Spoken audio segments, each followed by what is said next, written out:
Deleting text. Text select करण्याप्रमाणे deleting text हा सुद्धा एक इम्पॉर्टंट पार्ट आहे. सिलेक्ट केलेलं टेक्स्ट कशा प्रकारे डिलीट करायचं किंवा टेक्स्ट सिलेक्ट न करता ते कसं डिलीट करायचं हे या पार्टमध्ये पाहणार आहे. फर्स्ट तुम्ही डिलीट की यूज करू शकता, ज्यामध्ये तुमचा राईट साईडचं कॅरेक्टर जे आहे ते डिलीट होईल. बॅकस्पेस कीनी लेफ्ट साईडचे कॅरेक्टर्स डिलीट होतील. कंट्रोल प्लस डिलीट ह्या कीजचा यूज करून तुम्ही राईट साईडचे वर्ड्स डिलीट करू शकता. जर more than one words delete करायचे असतील तर कंट्रोल प्लस डिलीट हे मोर दॅन वन टाइम तुम्हाला प्रेस करायला लागेल.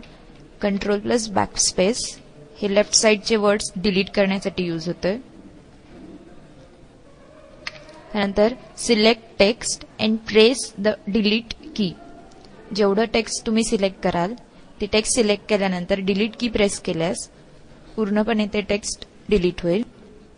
त्यानंतर जिथे तुमचा कर्सर आहे तिथून जर तुम्हाला टेक्स्ट रिप्लेस करायचं असेल तर ते टेक्स्ट तुम्ही सिलेक्ट करू शकता आणि त्यानंतर डायरेक्टली टायपिंग सुरू केल्यास ते टेक्स्ट रिप्लेस होऊन तिथे नवीन टेक्स्ट इन्सर्ट झालेलं दिसेल. वेगवेगळ्या शॉर्टकटचा यूज करून आपण टेक्स्टला सिलेक्ट करू शकतो किंवा डिलीट करू शकतो. जर एखाद्या वेळेस ऍक्सिडेंटली एखादं टेक्स्ट डिलीट झालं तर त्या केसमध्ये आपण अंडू हे फंक्शन यूज करून ते टेक्स्ट परत आणू शकतो.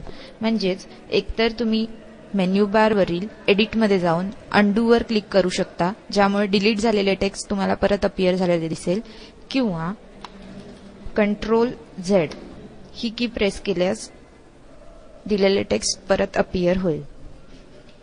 अशा प्रकारे तुम्ही नंबर ऑफ टाइम्स अंडू की यूज करू शकता, ज्यामध्ये